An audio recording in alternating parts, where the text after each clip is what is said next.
Task number 4, we have to plot a cosine wave taking number of cycles, step size and the amplitude from the user. So this is the main task, that user will provide the number of cycles, the step size and the turbulence amplitude.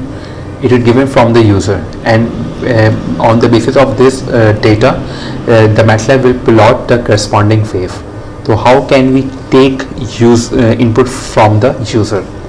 Then for this purpose is a command. I have already give you a hint. You can use input command. Okay, so let me start MATLAB CLC and clear all. The command, if you want to see the syntax, you can use help. Simple, I have write input and I can explore the option MATLAB offer me by using this command. Okay, request user input. So this is the main way of writing this. Okay, let me copy this and equals to V, or let me convert it A equals to input, and for the prompt I will write it down as enter amplitude. Okay, अगर मैं इसको run करके देखूं तो देखते हैं what will happen. Okay, so as you can see that waiting for the input, so you have to enter the amplitude. Let's say I have entered 8. So A, the value of 8 is safe on this variable A, which I have used this one. Okay, so I can also use this, and one more thing, I can use \n.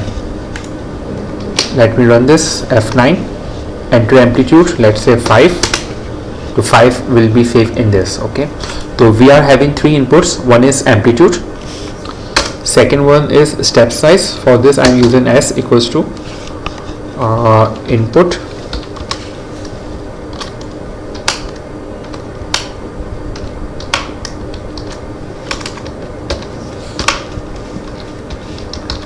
enter step size,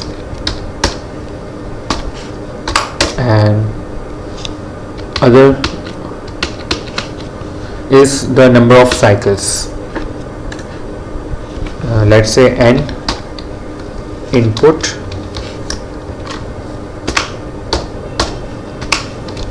enter number of cycles equals to. So 3 input will be taken from the user. Let's say enter amplitude, let's say I enter 3. Step size will be 0.01 and number of cycle will be 8. So these are all the values are saved. Okay, you can also use this thing. By using this, what will happen? Enter amplitude 6, 0.01 and enter number of cycle is let's say 9. So it will not be displayed. Okay, it will terminate from the command window. Okay, now how can I use to make the cosine wave? For that purpose first of all I will define my variable along the s-axis, that will be the t will be equals to 0, and step size I have already saved in variable s equals to 1. Okay, what it will indicate, that it will start from the 0, and in step of x if I have used 0.01, then basically it will take 100 steps between 0 and 1. Okay, जितने ज़्यादा steps होंगे उतनी ज़्यादा आपकी precise wave draw होगी. Okay, तो मैंने यहाँ पे जो step size है उसको मैंने incorporate कर लिया. Now अगर मैंने आपको जो formula बताया था for the cosine or the sine wave, वो हमारे पास क्या था? Let's say I am using x as a variable. A multiply by A indicate for the amplitude, cos, and 2 into pi times t times n. Basically n यहाँ पे आपको incorporate कर रहा है नंबर ऑफ साइकिल्स से, और x ए indicate कर रहा है एम्पलीट्यूड. अगर आपको एम्पलीट्यूड मेंशन करना है then you have to write at this point that it's multiplying by this cos, and for the number of cycle you have to write inside the cos function. ठीक है. अब जो हमारे पास सबसे अच्छी कमांड है जो हम यूज़ करते हैं for plotting the signal is plot, and first of all variable along the x-axis, then variable along the y-axis. It will be x. Let me run it out. Amplitude, let's say 9. Enter step size 0.1 and number of cycle, let's say 6. So what I will have, not a good wave. ठीक है. तो ये मैंने step size जो है basically मैंने step size बहुत ज़्यादा दे दिया है, यानी बहुत कम दिया है. मैंने इसको 0 से लेके 1 तक सिर्फ 10 पॉइंट्स दिए हैं. ठीक है. एक पॉइंट मेरा यहाँ पर है. ठीक है. अगर आप इस पर क्लिक करें तो ये पॉइंट भी आपको इंडिकेट करता है. 3, 4, 5, 6, 7, 8, 9, 10 और ये आपकी फाइनल वैल्यू हो गई 11. ठीक है. तो अगर मैं इसको बढ़ा दूं तो I will get a better wave. वो मैं कैसे कर सकता हूँ? I will run it again, control on F9. Let's say 9 is the amplitude. Step size is 0.001 and number of cycle is let's say 6. तो अब आप देखें आपके पास एक बहुत अच्छी वेव प्लॉट हुई है यहाँ पे. ठीक है.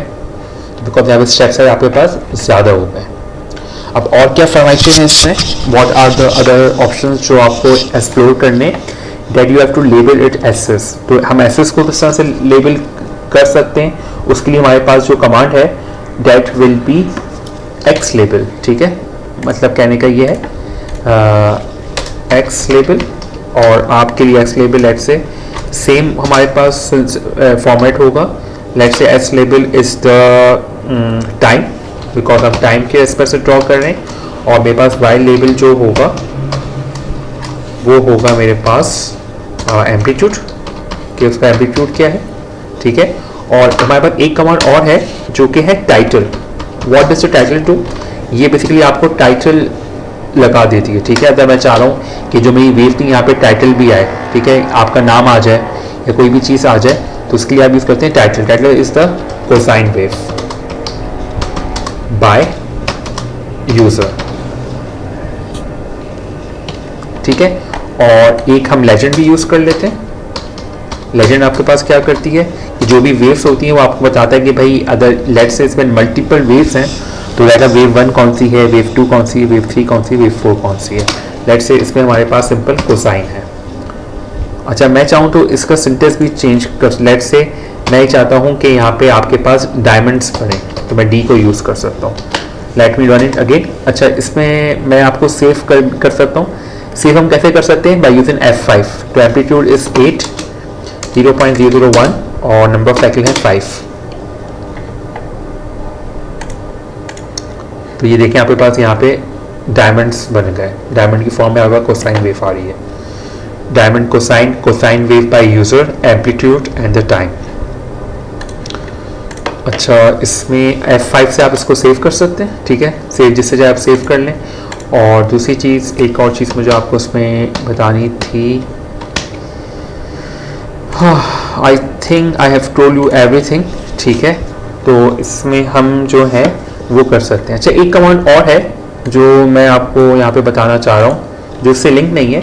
वो है WHOS. तो वो उस कमांड क्या करती है, वो जितने भी वेरिएबल्स होते हैं उनका साइज और डायमेंशंस आपको बता देती है. लेट्स से ए जो है वो सिंपल स्केलर क्वांटिटी है, N is also scalar quantity, X is also scalar quantity, T जो है वो एक वेक्टर है. ठीक है. जिसकी एक रॉ है और 1001 कॉलम्स है.